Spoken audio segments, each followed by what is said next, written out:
So you're getting into making pizza, but you don't have a pizza steel. I got just the thing for you. Start by setting your oven temp to as high as it goes. And then we're going to find a cookie sheet. The ideal cookie sheet is the largest one that you have and one that you really don't mind messing up. This recipe really will mess up a cookie sheet. We're going to take the cookie sheet and we're going to use the back of it to place our pizza. If you have one that has high walls, that'll be really good. I've noticed that sheets that have high walls or pans that have high walls help capture a little bit more heat. We're going to oil this bad boy up. A nice light layer is all you need. And then we're going to take out our dough. If you need tips on how to make the dough, you can check out the link in the description. I made a full video on how I make pizza, from dough to sauce to baking. We're going to flour up our dough along with our work area. Make sure you use as much flour as you can. Similar to my previous pizza video, we are going to use the poke and press method to get it to the shape that we want. Again, focus on the edges and not so much the middle.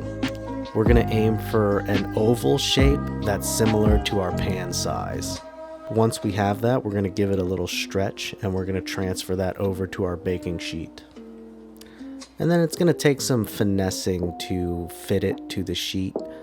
Just make sure to not go over the edge too much and be very careful not to rip it. Next is sauce. I'm going to make a white pizza today, so I'm going with a roasted garlic Alfredo. Little sprinkle of garlic powder. And for white pizzas, I like to just use mozzarella cheese. This is a part skim, low moisture mozz. Then I did some tomatoes, mushrooms, and sausage. And then the ever so important drizzle of olive oil. This helps keep the top moist. Once your oven is ready, you can put it in on the top rack. We're using the top rack here because we're going to be using the broiler later. Hey Google, set a timer for 7 minutes. Second timer for 7 minutes. And that's starting now. After 7 minutes, check on it and turn on the broiler. Okay, 2 minutes. Starting now. After a couple minutes under the broiler, check on your pizza, make sure it's not sticking, and the top should be looking nice and bubbly, slightly burnt. And here's our pizza after the baking. You can see the top is looking really nice.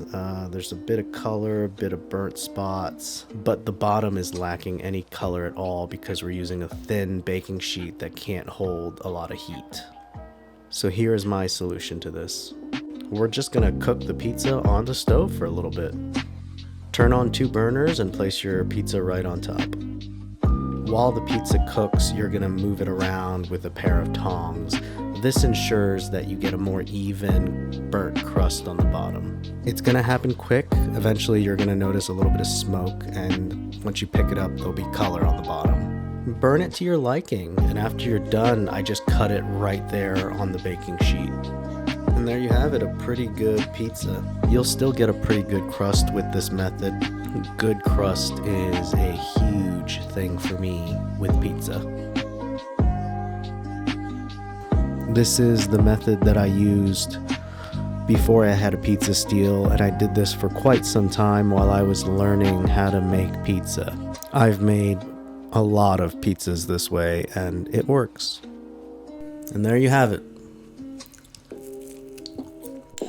Is it as good as a pizza steel? No. Is it good? Oh, you betcha.